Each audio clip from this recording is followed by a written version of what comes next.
नमस्कार दोस्तों, कैसे हो आप लोग। इस कहानी का पहला हिस्सा आप लोगों को कैसा लगा? आशा करती हूं आप सब ने इस कहानी का पहला हिस्सा जो पिछले शनिवार को मैंने पोस्ट किया था वो जरूर देखा होगा। इसीलिए आज दूसरा हिस्सा सुनने आए हो। बहुत बहुत शुक्रिया आप लोगों का मेरी कहानियों को सुनने के लिए। ऐसे ही हमेशा प्यार बरसाते रहिएगा और चैनल को कृपया सब्सक्राइब कीजिएगा, क्योंकि आपका सब्सक्रिप्शन हमारा मोटिवेशन है। तो चलिए कहानी में आगे क्या हुआ है सुनते हैं। आज नीलेश को अगवा हुए 6 साल बीत चुके थे।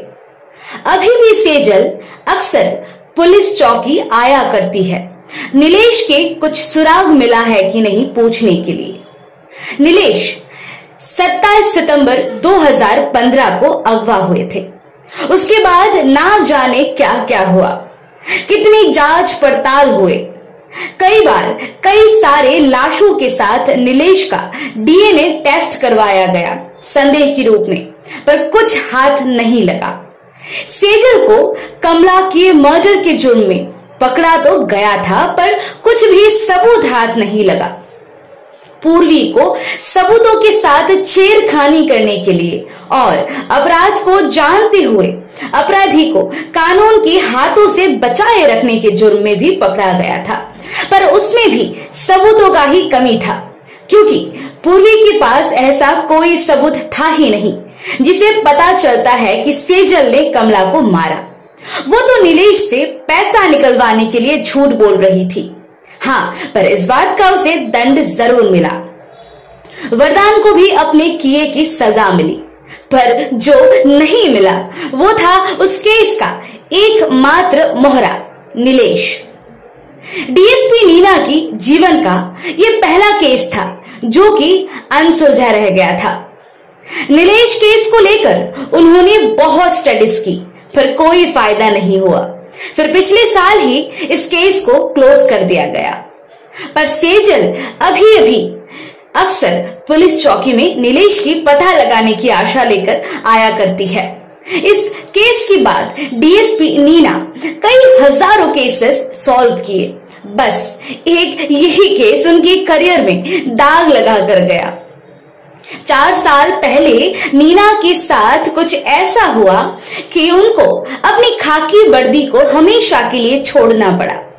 नीना एक खतरनाक वुमेन ट्रैफिकिंग टीम को पकड़ने के लिए अंडमान की द्वीपों में अंडरकवर होकर काम कर रही थी। उसी दौरान उनके साथ एक हादसा हुआ या फिर साजिश था कि एक मालवाही ट्रक उनके ऊपर से जाता है और वही उनके दोनों पैर शरीर से अलग हो जाता है। सर पर भी बहुत भारी चोट पहुंचता है, जिस वजह से वो पूरे 18 महीने तक कोमा पर थी। अभी भी वो आराम पर ही है। उनकी याददाश्त भी आधा अधूरा खो गया है। वो अपनी व्यक्तिगत जीवन में सिर्फ अपनी बेटी के साथ ही रहती थी। उनके पति के साथ तो बहुत पहले ही उनका तलाक हो चुका था। अभी वो एक बीमार शरीर की तरह घर पर आराम पर है, पर उनकी बेटी को विश्वास है कि ये शेरनी एक दिन वापस जागेगी। पर आज का दिन बहुत खास था, क्योंकि आज शेरनी की बेटी सवा शेरनी पहली बार अपनी वर्दी के साथ पुलिस स्टेशन पर ज्वाइन करने जा रही थी। समझे नहीं? डीएसपी नीना की बेटी निशा पीएससी मतलब स्टेट पब्लिक सर्विस कमीशन की परीक्षा को पास करके एसआई के स्थान पर आज पहली बार पुलिस चौकी में ज्वाइनिंग करने जा रही थी। पिछले 2 साल से अपनी मां की सेवा करने के साथ साथ मां की सपना पूरा करने के सफर में भी कोई चूक नहीं रखी।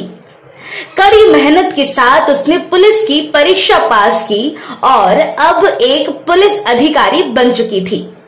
निशा दिखने में बिल्कुल नीना की कॉपी थी, आप छोटी नीना भी कह सकते हो, पर स्वभाव में नीना से बिल्कुल अलग। वो बहुत ही चुलबुली और कोमल दिल की लड़की थी। सुबह माँ की आशीर्वाद लेकर और खुद के हाथों से ही दही शक्कर खाकर अपना साथी गुलाबी स्कूटी में निकल पड़ी गंतव्य पर। निशा का पोस्टिंग हुआ आजमगढ़ में। इस वजह से एक हफ्ते पहले ही अपनी मां के साथ यहाँ सरकारी आवास, जो कि सरकारी कर्मियों के लिए दिया जाता है, यहाँ पहुंच चुकी थी। रास्ते उसके लिए बिल्कुल नए थे और थोड़ा गांव का इलाका था, तो रास्ता भी उबड़ खाबड़ था। शहर में घूमती हुई लड़की के लिए ये सब थोड़ा सा अजीब था। इस उबड़ खाबड़ रास्ते से चौकी पहुंचने में बस 5 मिनट का ही देरी था, पर निशा पूरा 15 मिनट लगाकर पहुंची, वो भी स्टेशन के बाहर एक रिक्शे के साथ टक्कर मारकर। हे राम, पहले दिन में ही गड़बड़, अब तो तू गई निशा, खुद के साथ ही बड़बड़ाने लगी निशा। रिक्शा वाला अपनी गाड़ी से उतरकर आता है निशा की तरफ और निशा डर के मारे अपनी आंखें बंद कर लेती है। ड्राइवर निशा के पास आता है और कहता है, मैडम माफ कर दो, आगे से ध्यान रखूंगा। ये सुनकर निशा अपनी आंखें खोलती है और ड्राइवर को देखती है, पर कुछ बोलती नहीं, वो तो शॉक हो जाती है। फिर से ड्राइवर कहते हैं, मैडम अब माफ भी कर दो। निशा बिल्कुल आश्चर्यजनक रूप से मुंडी हिलाती है और कहती है, हाँ हाँ जाओ। पीछे से गाड़ियों की जैम लग गई थी और पै पो हॉर्न जोर जोर से बजने लगी। निशा गाड़ी साइड करके पुलिस स्टेशन के अंदर लेती है और अपने मन ही मन हंसने लगती है, ये सोचकर कि आज निशा की पुलिस की वर्दी की वजह से उसकी खुद की गलती होने के बावजूद उसे सामने से कोई माफी मांग रहा था। शायद आज वो एक नॉर्मल लड़की के जैसे कपड़े पहनती तो माफी की जगह ड्राइवर उसकी गाड़ी के पार्ट्स टूटने के पैसे मांगता। तभी पुलिस स्टेशन में एक हफरा तफरी मच जाती है। वो देख निशा भागकर चौकी के अंदर जाती है। वहां बहुत सारे लोग जमा होकर चिल्ला रहे थे, शायद गांव वाले होंगे। उनके चिल्लम चिल्ले से इतना पता चल रहा था कि गांव में थोड़े दिनों से बच्चे गुम हो रहे हैं और आज सुबह भी कोई बच्चा वापस गुम हो गया है, जो कि गांव के सरपंच का पोता था, जो सिर्फ 3 दिन का ही बच्चा था। इन आवाजों को शांत करने की कोशिश कर रहे थे पुलिस कांस्टेबल्स। सरपंच जोर जोर से चिल्लाकर पूछ रहे थे, कहा है मात्रे साहब? वो तो बहुत होशियारी मार रहा था कि अब कोई बच्चा गायब नहीं होगा, तो क्यों हुआ? बुलाओ मात्रे को। तभी एकदम अचानक उन गांव वालों में से कोई चिल्लाता है, आया आया। बस इतना सुनते ही पूरा जनता की भीड़ पुलिस चौकी की गेट की तरफ भागे, जहां से एक 6 फीट ऊंचा गौड़ा चिट्टा, सिल्की बाल, आंखों में सनग्लासेस और दोनों बाहों में 3 और 3 6 स्टार के साथ करीबन 27 से 28 साल उम्र का बेहद ही सुंदर, जिसे देखकर लाखों लड़कियों की लाइन लग जाए, ऐसे हुस्न के बादशाह अपने बुलेट पर बैठकर पुलिस चौकी के अंदर आ रहे थे। उन्हें देखकर निशा आधे सेकंड में ही उनके प्यार में पड़ गई। उसे ऐसा महसूस हो रहा था कि उसके दिल में हजारों टन के हजारों घंटियां एक साथ बज रहा है। वो उसे देखकर मंत्रमुग्ध हो गई। तभी उसकी बेहोशी एक आदमी की आवाज से टूटती है, जब वो उस पुलिस अधिकारी पर चिल्लाकर कहता है, ओए मात्रे, बच्चा फिर से गायब हो गया, तूने क्या उखाड़ लिया? तभी वो हुस्न की बादशाह अपने उंगलियों के इशारे से पुलिस चौकी की बाहर से किसी को अंदर आने के लिए इशारा किए। तभी 2 पुलिस लेडी कांस्टेबल उसी बच्चे को हाथ में लेकर अंदर आती है। उसे देख पूरे भीड़ में हलचल मचने लगी। उस बच्चे की मां और परिवार भागते हुए उस बच्चे को हाथ में ले लेते हैं और बच्चे को चुम्मा खाने लग जाते हैं। बच्चे के पिता मात्रे के पैर पकड़कर माफी मांगने लग जाते हैं और कुछ लोग हाथ जोड़कर शुक्रिया अदा करने लग जाते हैं। उधर कुछ और पुलिस वाले 2 आदमियों को अधमरी हालत में लॉकअप पर डाल रहे थे। कुछ गांव वाले उन दोनों को मारने भी जा रहे थे, पर पुलिस कांस्टेबल्स उन लोगों को रोकते हैं। पर निशा की नजर सिर्फ मात्रे पर ही अटकी हुई थी। गांव वालों की भीड़ कुछ आधे 1 घंटे में खत्म हो गई और निशा तब तक पुलिस चौकी के अंदर अपना सीनियर डीएसपी कुशल मात्रे के इंतजार कर रही थी। आज उनसे मिलने के बाद ही ज्वाइनिंग की प्रक्रिया खत्म होगी। बाकी सारे पुलिस अधिकारियों से तो वो पहले ही मिल चुकी थी। और यहाँ सब उसको रिटायर्ड ऑफिसर डीएसपी नीना की बेटी की तरीके से ज्यादातर जानते थे। थोड़े बहुत काम दूसरे अधिकारियों से उसने देखा, पर उसने जैसा सोचा था वह कुछ ऐसा था ही नहीं। मतलब उसने सोचा था पुलिस स्टेशन आने के बाद और पुलिस ऑफिसर बनने के बाद वहां सिर्फ अलग अलग केस आते रहेंगे और सब लोग बहुत व्यस्त होंगे, बहुत रोक झोंक होंगे पुलिस वालों की। पर यहाँ तो कुछ सीन अलग ही था। कोई भी सड़क छाप कुछ भी अनाप शनाप बातें लेकर केस करने आ जाता है। कुछ लोगों को देखकर निशा तो हंसने लगी और कुछ लोगों को देखकर गुस्सा। अंत में शाम की 6 बजे उसको उसके सीनियर, जिनकी राह वो सुबह से देख रही थी, उनसे उसकी मुलाकात होती है। डीएसपी कुशल मात्रे, जिन्हें देखते ही न जाने कि उसके दिल की धड़कन बढ़ जाती है। दिन भर में 5 से 6 बार उसने मात्रे को इधर उधर आते जाते देखा होगा, और जितनी बार उसने उनको देखा उसकी बाद से आधे घंटे तक उसकी धड़कनें तेज चलती रही, जो आज तक कभी उसके साथ पहले नहीं हुआ। मात्रे ने अपने केबिन पर निशा को बुलाया। बड़े उत्साह के साथ वो गई उनके पास और जो पुलिस की नियम होती है उसी तरीके से वो उनको सलाम करती है और अपना परिचय देती है। मात्रे उसे कहते हैं कि वो निशा की माँ को बहुत अच्छे से जानते हैं और उनकी गाइडेंस पर काम कर चुका है। वो नीना को बहुत श्रद्धा करते हैं और उसकी बेटी के साथ काम करने में और काम सिखाने में बहुत फक्र महसूस कर रहा है। उसे विश्वास है कि निशा भी अपनी माँ नीना की तरह ही देश के लिए अपना जान कुर्बान करने में भी हिचकिचाएगी नहीं। डीएसपी मात्रे की ये सब बातें सुनकर निशा को बहुत अच्छा लगा और उसने भी अपने सीनियर से वादा किया कि वो भी दिल से अपने सारे कर्तव्य निभाएगी। तभी मात्रे को एक फोन आता है, जिसे सुनकर वो बहुत परेशान हो जाता है और वो निशा से कहते हैं, तुम अब घर जा सकते हो। और उसी फोन कॉल में किसी के साथ बहुत जरूरी केस को लेकर बात करने लगे और निशा वहां से अपने घर के लिए निकल गई। ये था आजमगढ़ की भाड़ पुलिस चौकी, जहां पिछले 20 साल से कोई केस सुलझा नहीं, सिर्फ रफा दफा हुआ है। 6 महीने पहले डीएसपी मात्रे का यहाँ पोस्टिंग होने के बाद से धीरे धीरे इतना सालों पुराना इतिहास का रिकॉर्ड टूटने लगा। पर यह बात कुछ लोगों को खटक रही थी और वो लोग कौन है ये आगे कहानी में पता चलेगा।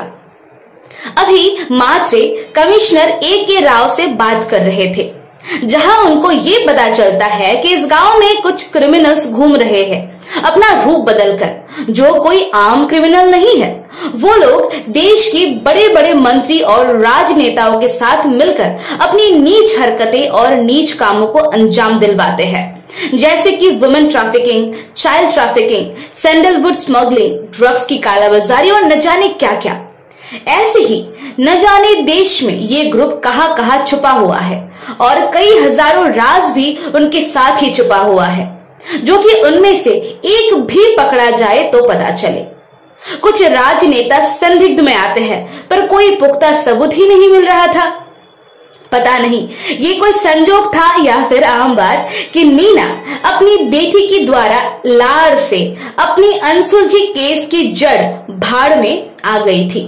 पर फिलहाल तो नीना उस हालत में थी ही नहीं कि वो अपने जीवन की दाग, वो अनसुलझी नीलेश केस को एक संतुष्टिजनक क्लोजिंग दे। शाम को निशा रसोड़े पर खाना बना रही थी, तभी एक बहुत जोर का आवाज आता है, जिसे सुनकर निशा भागकर रसोड़े से अपनी माँ नीना के कमरे में भागती है और जाकर देखती है नीना अपने व्हीलचेयर से नीचे गिरी हुई है और उसके माथे पर बहुत जोरों की चोट आ गई है। निशा जल्दी से एम्बुलेंस बुलाती है और अपने माँ को अस्पताल ले जाती है। वहां जाते ही तुरंत नीला की इलाज शुरू हो जाती है और निशा बहुत ही ज्यादा परेशान हो जाती है। वो अपना फोन भी घर पर ही भूल कर आ जाती है। यहाँ कोई और भी था नहीं जो निशा की मदद कर सके। वो अपने अकेलापन से तंग आकर रोने लगती है। तभी डॉक्टर्स उसको बुलाते हैं और कहते हैं नीना के सर पर काफी चोट लगी है, अभी के अभी ऑपरेशन करना पड़ेगा। निशा ऑपरेशन की सारी फॉर्मेलिटी पूरी करती है और मन ही मन भगवान को कोसने लगती है कि ऐसा इन लोगों के साथ ही क्यों होता है हर बार। डॉक्टर निशा से कुछ डॉक्यूमेंट्स मंगवाते हैं, इसीलिए निशा अपने घर वापस जाती है फोन और डॉक्यूमेंट्स लाने के लिए। रास्ते से आते वक्त उसकी नजर पड़ती है एक मंदिर पर, जो इस गांव की सबसे प्रसिद्ध मंदिर थी। उसने कई सारे लोगों से इस मंदिर के बारे में सुना था। ये कुछ 550 साल पुराना और बहुत ही जागरूक मंदिर है। वो मन ही मन सोचने लगी, अब उसकी माँ को दवा के साथ साथ दुआओं की भी जरूरत है। वो मंदिर जाती है और माथा टेक कर भगवान से अपने सारे गिला शिकवा जाहिर करने लगती है। मन ही मन रोने लगती है। तभी उस मंदिर के अंदर से एक साधु निकलते हैं, जिनकी बड़ी बड़ी बाल और दाढ़ी थे। काफी उच्चता के साथ बड़े ज्ञानी से प्रतीत हो रहे थे। वो निशा को पूछने लगे, क्या हुआ बेटी?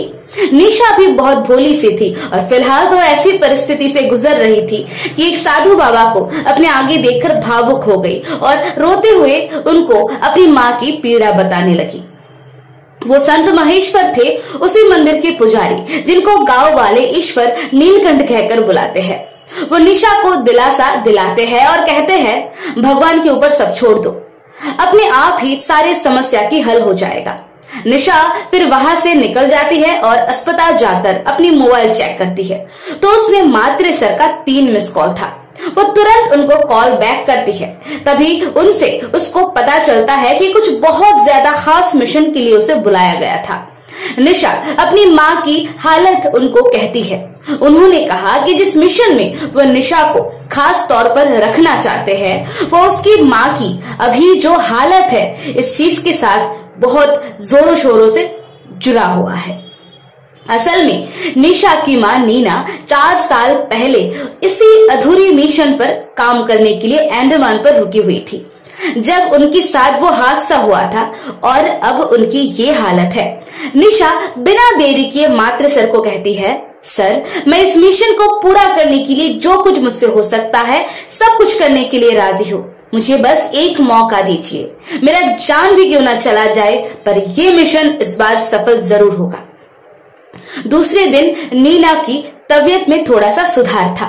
अब नीना की ध्यान रखने के लिए 2 पुलिस कांस्टेबल को अस्पताल में ही नीना के साथ रखा गया था। निशा पुलिस स्टेशन पहुंचती है। मात्र सर की केबिन पर पहले से ही और 10 पुलिस अधिकारी मौजूद थे, जो लोग निशा से काफी ऊंचे पोस्ट पर थे। वहां सब निशा की ही राह देख रहे थे, क्योंकि इस केस में निशा इमोशनली कनेक्टेड थी, जो कि मिशन को सक्सेस करने के लिए बहुत ज्यादा जरूरी था। इस मीटिंग में कुछ ऐसी बात होती है, इस गांव में पिछले 4 से 5 सालों से एक बहुत ही खतरनाक मुजरिम भेष बदलकर छुपे हुए हैं, और उसी के साथ साथ कुछ महीने पहले उनकी टीम की कुछ और खतरनाक मुजरिम इसे गांव पर भेष बदलकर छुपे हुए हैं, एक आतंकी हमले के मिशन पर। अब कौन से दिन क्या करने वाले हैं ये तो किसी को नहीं पता, पर जो कुछ भी करने वाले हैं इस गांव का नक्शा ही बदल जाएगा। पुलिस की कुछ खास खबरें इसे गांव में बिना वर्दी के घूम रहे हैं, जो लोग ये सारे खबर दे रहे थे। अब ये जानकारी लेना बहुत ही ज्यादा जरूरी था कि आखिर उन आतंकियों का मिशन क्या है और कब है। बिल्कुल समय नहीं है उन लोगों के पास। जल्द से जल्द उन भेष बदलों को पकड़ना पड़ेगा और उनकी आतंकी मिशन को रद्द करना पड़ेगा।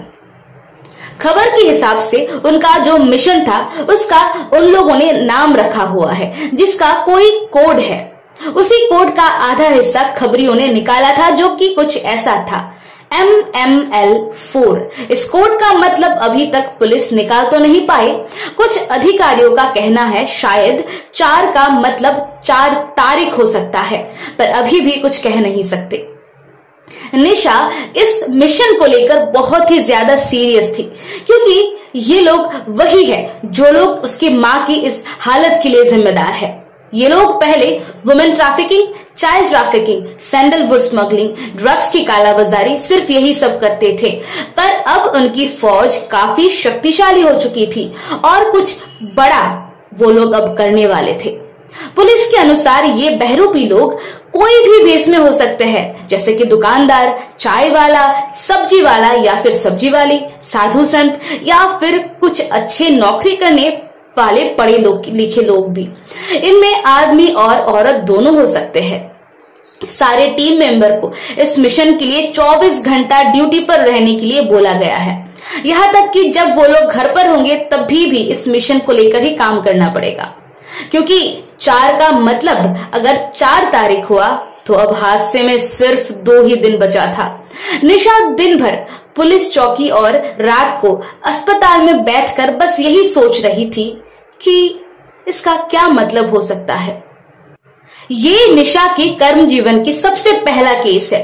उसको कोई एक्सपीरियंस भी नहीं है, बस उसकी माँ के लिए ही उसे उस केस के लिए चुना गया था। तभी डॉक्टर्स निशा से नीना के लिए कुछ दवाइयां मंगवाते हैं जो अस्पताल के मेडिकल पर उपलब्ध नहीं था, उसे बाहर से लाना पड़ेगा। वो अस्पताल से बाहर निकलती है और थोड़ा आगे एक मेडिकल स्टोर है जहां उस दवा की खोज करने के लिए जा रही थी। तब रात के करीबन 1 बज रहे थे। वो मेडिकल से काफी दूर थी, पर उसे दिख रहा था कि ईश्वर नीलकंठ उसी मेडिकल स्टोर के बाहर खड़े थे और उसी मेडिकल के मालिक से कुछ बातें करके थोड़ा जल्दी में ही निकल रहे थे।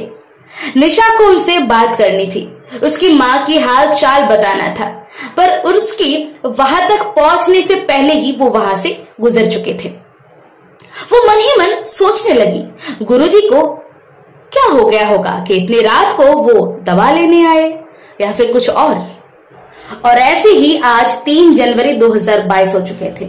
दिन भर मात्रे और उसका टीम हर तरीके से कोशिश कर चुके थे उस MML4 कोड का मतलब निकालने के लिए, पर कुछ भी हासिल नहीं हुआ। कल 4 तारीख था और उनके मन में यही डर था कि शायद कल कुछ बहुत बुरा होने वाला है। उन लोगों ने हर तरफ पुलिस कांस्टेबल को पहरा पर रख दिए थे, पूरे तरीके से तैयारी कर रखे थे, कुछ भी अघटन हो तो उसका मुकाबला करने के लिए। और ऐसा करते करते अब आज 4 तारीख हो चुका था। सुबह से ही सारे पुलिस अधिकारियों के मन में डर और ऊपर से जागरूक हो रखे थे। सारे गांव वाले सोच रहे थे कि आज हर तरफ क्यों इतने पुलिस घूम रहे हैं। पूछने पर कोई कुछ जवाब ही नहीं देता। 8 से 10 गांव के औरतें और 3 से 4 आदमी यही पुलिस स्टेशन की ओर आ रहे थे। उन्हें देख निशा की धड़कनें तेज होने लगी।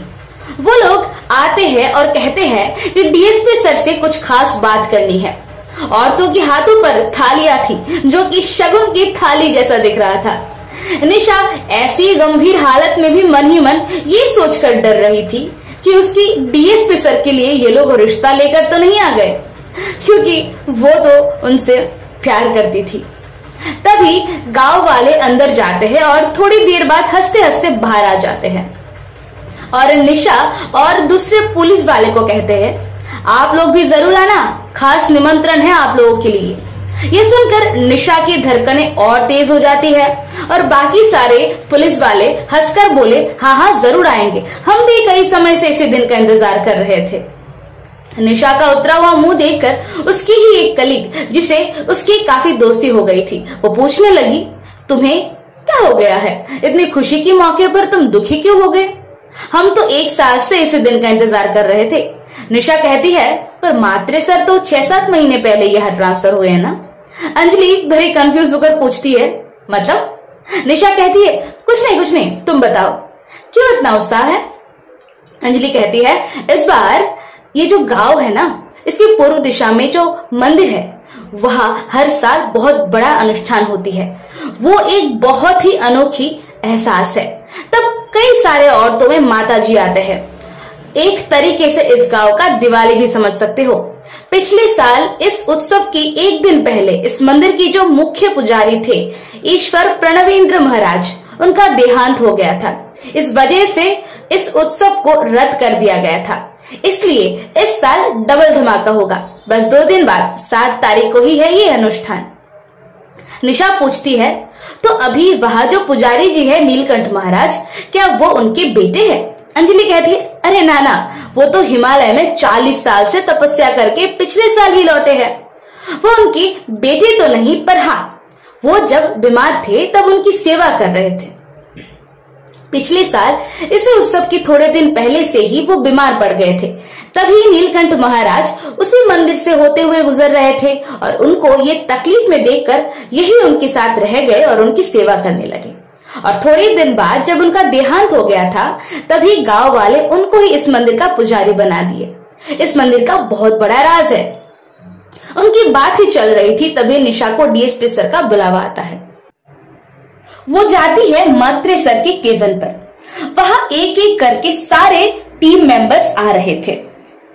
सबके आने के बाद MML 4 को लेकर चर्चा होने लगा। तभी निशा कहती है, सर ऐसा तो नहीं कि 4 का मतलब 2+2 है, मतलब ये तारीख नहीं, सन 2002 को प्रदर्शित कर रहे हो। मात्रे कहता है, हाँ बिल्कुल हो सकता है।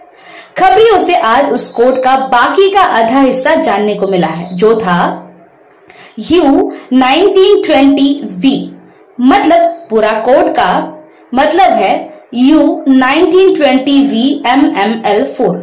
सभी लोग रात की 12 बजे तक इसी कोड को सुलझाने की कोशिश कर रहे थे, पर कुछ खास मिला ही नहीं। फिर सभी घर के लिए निकल पड़े। रास्ते से जाते हुए आज फिर निशा को नीलकंठ महाराज दिखे।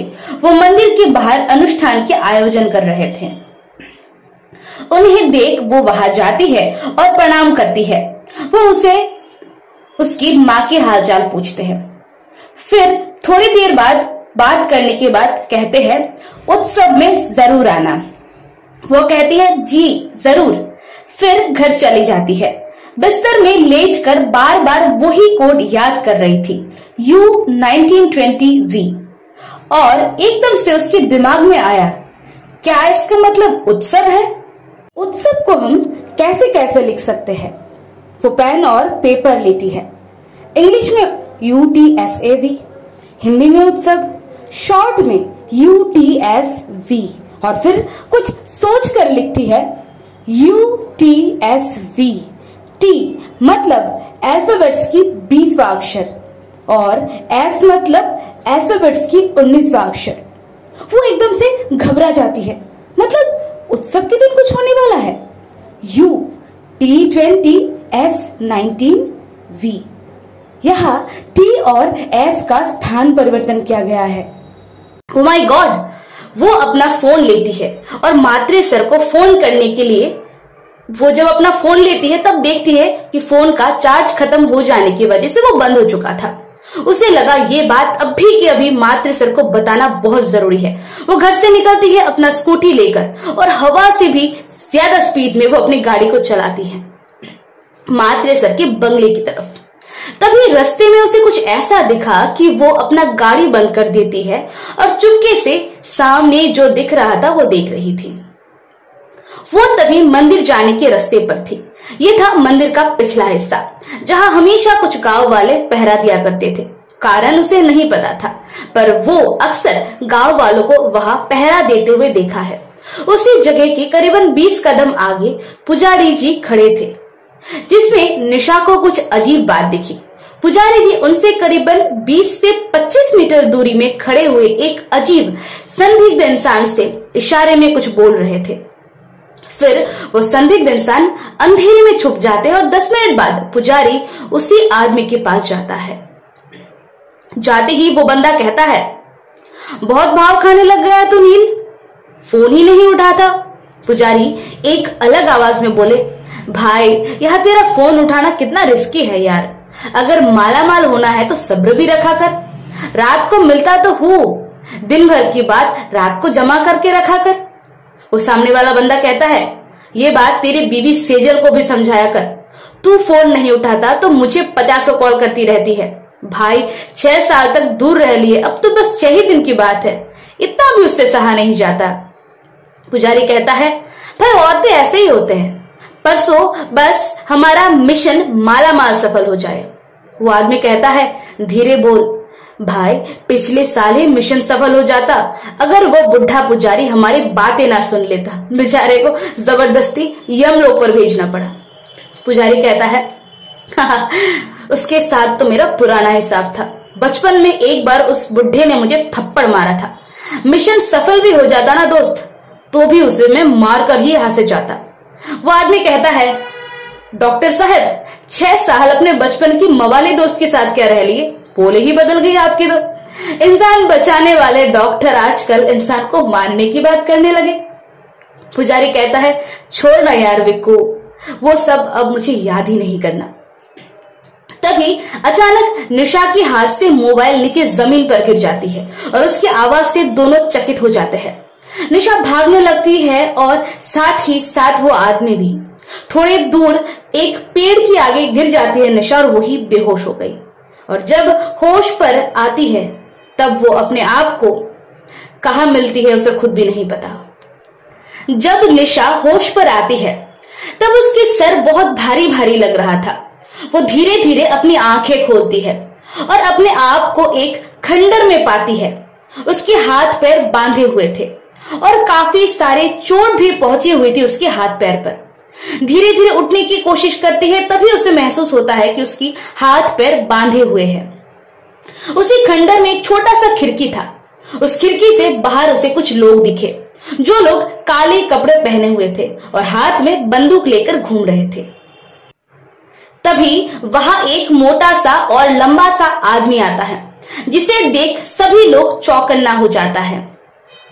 वो आदमी वही रखा हुआ एक कुर्सी पर बैठ गया और उन्हें देखकर सभी लोग लाइन में बैठ गए। वो कहने लगा, सारे तैयारी हो चुकी है? सब एक साथ जोश में जवाब देते हैं, हाँ भाई। वो आदमी कहता है, महेश तुम तैयार हो अपने जीवन की बलि देकर अपने परिवार को हमेशा के लिए सुखी करने के लिए? वो कहता है, हाँ भाई। वो आदमी कहता है, महेश तुम जो काम कर रहे हो बहुत पुण्य का काम है। अपना जिंदगी अपने परिवार के लिए दान करना बहुत बड़ी बात है, पर अपने वादा से मुकर मत जाना। अगर मुकर गए तो तुम्हारे साथ साथ तुम्हारा परिवार भी इस दुनिया से हमेशा के लिए मुक्त हो जाएगा, याद है ना? वो कहता है, जी भाई। वो आदमी कहता है, आज 6 तारीख है। हमारा मिशन MML4 मतलब मालामाल 4 कल दोपहर 12 बजे शुरू होगा और 12:30 तक खत्म हो जाएगा। फिर यहाँ जितने भी लोग हैं, कोई भी किसी के साथ कोई भी जात का संजोग नहीं रखेगा, समझ गए? सब जवाब देते हैं, जी भाई। महेश कहता है, भाई बॉम्ब मेरे शरीर में लगाने से पहले एक बार, बस एक बार मैं मेरे परिवार के साथ मिलना चाहता हूं। ये सुनकर निशा की रूह कांप उठती है कि इस आदमी के शरीर में बॉम्ब लगाकर ये लोग शायद उत्सव की भीड़ में ब्लास्ट करने वाले हैं, पर इससे इन लोगों को क्या फायदा होगा? तभी वो आदमी कहता है, हाँ आज ही बल्कि अभी अंतिम बार अपने परिवार से मिल लो, पर अगर परिवार से मिलने के बाद मुकर गए तो क्या होगा पता है ना? वो कहता है, जी भाई। वो आदमी फिर कहता है, कल मिशन में कोई भूल चूक नहीं चाहिए। जब सारे गांव वाले उत्सव की आड़ में झूम रहे होंगे, तभी कई महिलाओं के शरीर में माताजी की प्रवेश होगी और उसके साथ साथ हमारे महिलाएं भी अपने माताजी रूप में गांव वालों को ज्यादा से ज्यादा समय के लिए बेवकूफ बनाते रहेंगे, जब तक न सारे गांव वाले मंदिर के प्रांगण में पहुंच जाए, खास करके किले की पहरेदारे, क्योंकि पूरे साल में एकमात्र बड़ी माताजी की आरती के वक्त ही 10 मिनट के लिए पहरेदारे किले से दूर और मंदिर के प्रांगण में जाएंगे। तभी महेश अपने शरीर में बॉम्ब के साथ उसी भीड़ में पहुंच जाएगा और हमारी फौज किले की द्वार पर। निशा इन सब बातों को सुन रही थी और माजरा क्या है समझने की कोशिश कर रही थी। वो एकदम बेहोश होने के नाटक करके पड़ी हुई थी ताकि उनको उस पर शक ना हो। तभी एक बंदा उस आदमी से पूछते हैं, भाई इस लड़की का क्या करे? वो कहता है, कल इसे भी यही जिंदा जला देना, पर आज कुछ भी मत करना। ये खुद भी पुलिस है और पुलिस वाले की बेटी भी। पूरे गांव में इसे कुत्तों की तरह ढूंढा जा रहा है। डीएसपी खुद पेट्रोलिंग पर है।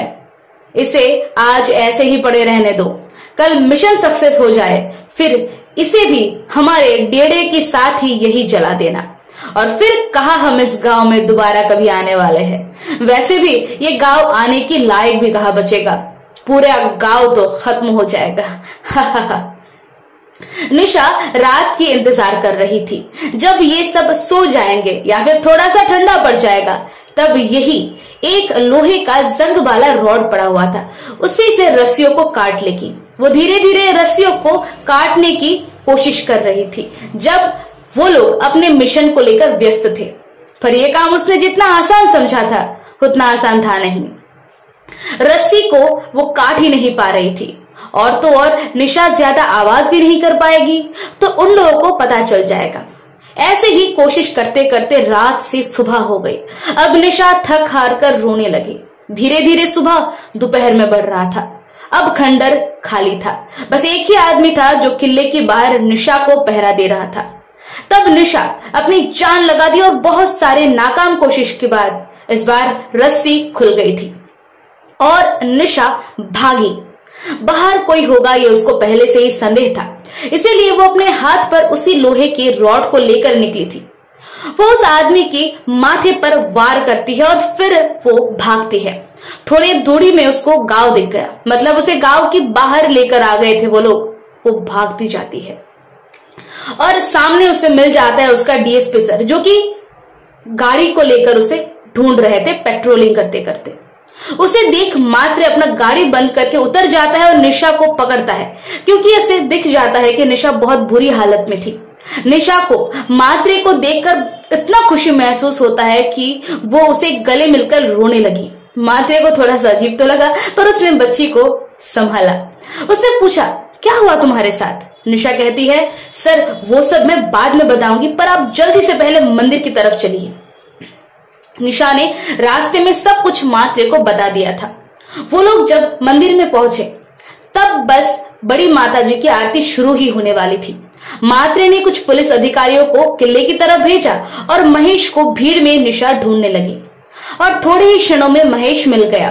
पुलिस की बॉम्ब डिफ्यूजिंग टीम ने उसका जो बॉम्ब था वो डिफ्यूज किया, नीलकंठ को पकड़ लिया और उन आतंकियों की जो मिशन था U-1920V MML4 को भी असफल कर दिया। अब आता है नीलकंठ की असली परिचय और पूरी कहानी की असली रहस्य। नीलकंठ और विक्कू की पूरी टीम जो कि भाड़ में MML4 मिशन में शामिल थे, इन सबको पकड़ा गया, जो करीबन 250 लोग थे। अब पुलिस इंटरोगेशन मतलब बातचीत करते हैं नीलकंठ और विक्कू से। ये विक्कू पुलिस के लिए नया नहीं था, क्योंकि वो तो कई हजारों बार लॉकअप पर आ जा चुका था, पर नया था नीलकंठ। नया या पुराना ये अभी पता चलने वाला है।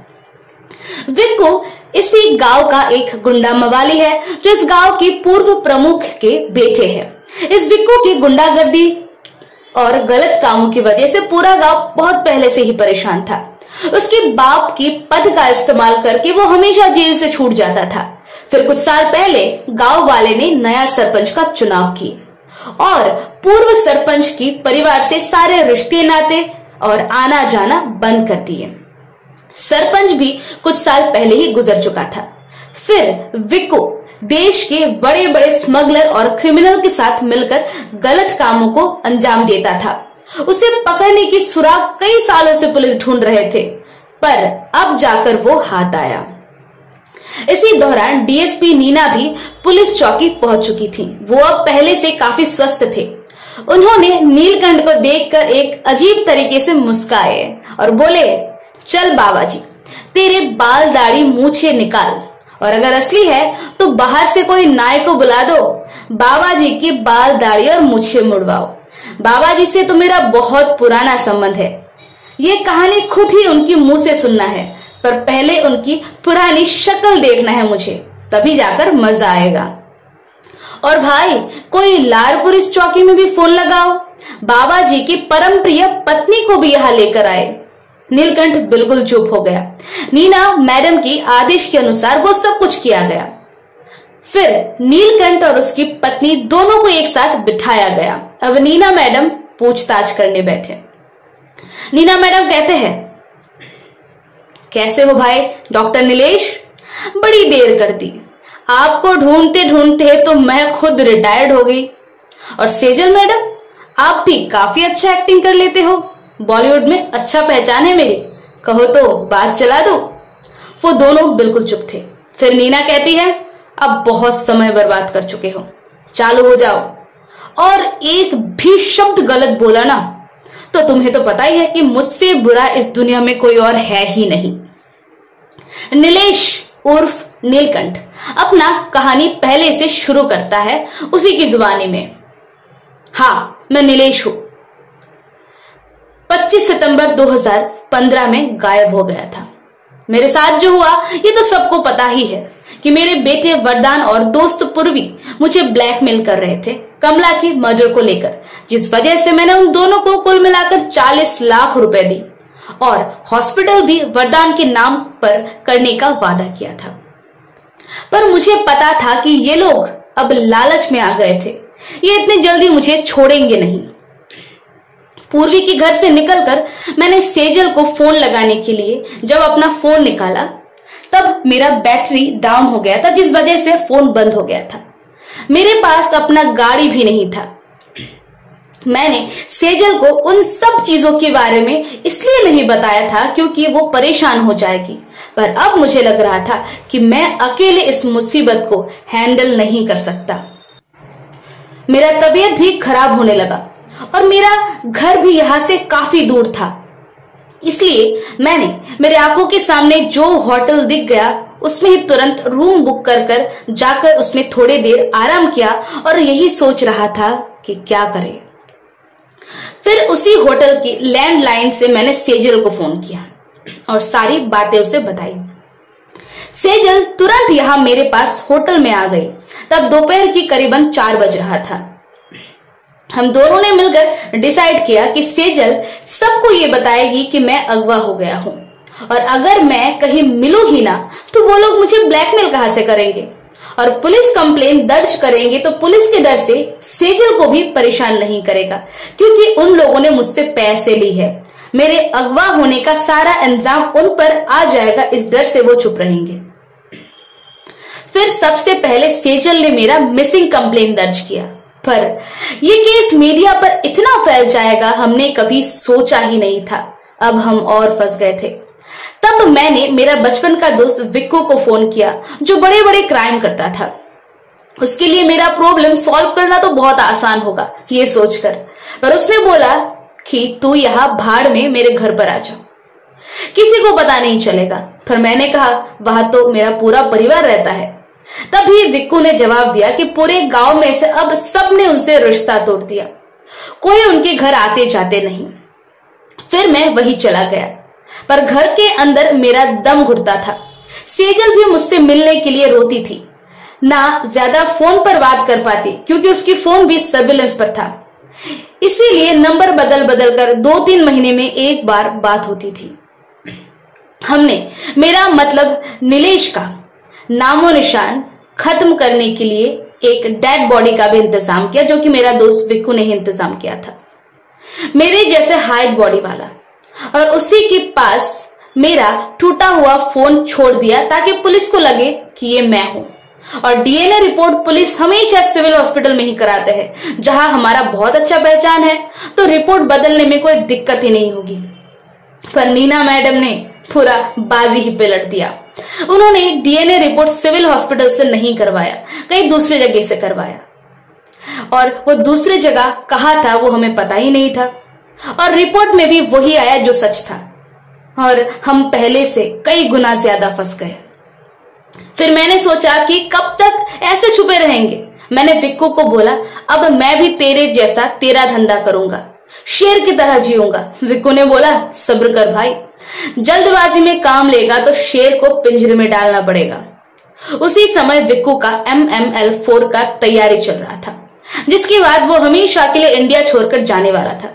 उसने मुझे कहा कि मैं एक साधु की भेष ले लूं और मंदिर के पुजारी को विश्वास दिलाऊं कि मैं एक अच्छा इंसान हूं और बहुत बड़े संत हूं।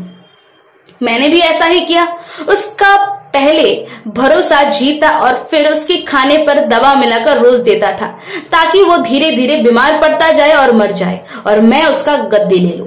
पर एक दिन उसने मुझे और विक्कू को बात करते हुए सुन लिया, तभी हमें उसे थोड़ा जल्दी मारना पड़ा, पर गांव वालों को मुझ पर विश्वास था। उन्होंने ऐसा सोचा कि महाराज बीमारी की वजह से चल बसा और फिर हमने अपना मिशन जोरों शोरों से चालू कर दिया।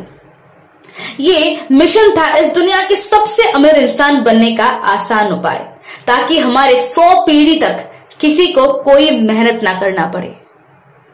इस 550 साल पुराना मंदिर का इतिहास बहुत जटिल है। इस मंदिर के पिछले हिस्से में जो किले हैं, इसके अंदर हजारों लाखों साल पुराना धातुएं मौजूद है। सोना, हीरा, मुक्ता और ऐसी चीज जो हमने ना कभी देखा ना कभी सोचा। कहते हैं इस दुनिया की सबसे ज्यादा धन इसी जगह पर मौजूद है। इसीलिए हमेशा गांव वाले इस किले की बाहर पहरा देते हैं, इसका सुरक्षा करते हैं। इस किले के अंदर के सारे सामान लूट करने के लिए हमें उन पहरेदारों को यहां से हटाना था, जो सिर्फ उत्सव के दिन ही संभव है। और वो सामान निकालना कोई 10 मिनट का खेल तो था नहीं, समय लगता। इसीलिए उस उत्सव में बॉम्ब का धमाका करके पुलिस और सारे सेनाओं को उसी में खींचकर हम पीछे से सारे सामानों का लूट करने की प्लान किया था। जैसे ही किले के दरवाजे से पहरेदारों हटेंगे आरती में जाने के लिए, तभी तुरंत उसकी ताला तोड़कर उसी की तरह दिखने में सेम टू सेम दूसरा ताला उसमें लगाना था। पर ताला तोड़कर हमारे फौज उस किले के अंदर जब चला जाएगा, तब हमें ये दूसरा ताला उसमें लगाना था। फिर 3 से 4 दिन तक लूट करने में समय लगता और वहां से हमारे फौज दूसरा गुफा बनाकर दूसरे रास्ते का भी इंतजाम कर लेने वाले थे, जो कि रात को मंदिर के पीछे के जंगल में खुलेगा और रात के अंधेरे में सब लूट के सामान लेकर निकल जाएंगे। किसी को कानों कान खबर भी नहीं होगा। ताला भी दिखने में सेम होगा, जिस वजह से कभी किसी को यह पता ही नहीं चलेगा कि किले के अंदर अब कुछ बचा ही नहीं है। और हम दूसरे ही दिन देश छोड़कर हमेशा के लिए जाने वाले थे। कभी किसी शाणे पुलिस वाले इस लूट की संधान भी कर लेते तो भी हमारा संधान नहीं कर पाते। ये था हमारा मिशन U1920V MML4। उनकी पूरी कहानी सुनने के बाद सबको कस्टडी में ले लिया गया और विक्कू से उसकी असली बॉस का नाम निकलवाने की कोशिश अब किया जा रहा था। ये लाड़ का केस ऐसे ही भाड़ में सॉल्व होता है। आखिर में नीलेश मिल गया और नीना का कलंक भी मिट गया और अब वो स्पेशल पुलिस में काम करने लगी। निशा को उसकी वीरता के लिए पुरस्कृत किया गया। वो अब और मेहनत करके अपनी मां की जैसा देश के लिए काम करना चाहती है और अपराध मुक्त भारत बनाना चाहती है। पर हाँ, डीएसपी कुशल मात्रे को देखकर अभी भी उसकी दिल की धड़कन बढ़ जाती है। न जाने इस मुसीबत का कैसे हल होगा। पर हाँ, आगे ये दोनों की एक साथ मिलकर बहुत काम करने वाले हैं। हो सकता है तब दोनों में कुछ दिल का कनेक्शन बन जाए। दोस्तों, कैसा था आज का कहानी? अगर ये कहानी आप लोगों को अच्छा लगा हो तो प्लीज वीडियो को लाइक कीजिएगा और शेयर कीजिएगा और कृपया मेरे चैनल को सब्सक्राइब कीजिएगा, क्योंकि आप लोगों का एक सब्सक्रिप्शन देखकर मुझे कहानियां लिखने की और जोश आती है। दोस्तों, मुझे आप लोगों की सपोर्ट की बहुत जरूरत है। प्लीज मुझे सपोर्ट कीजिएगा। ढेर सारा प्यार मेरे प्यारे श्रोताओं को, जिन लोगों ने इतना बड़ा कहानी इतना धैर्य रखकर सुना। धन्यवाद।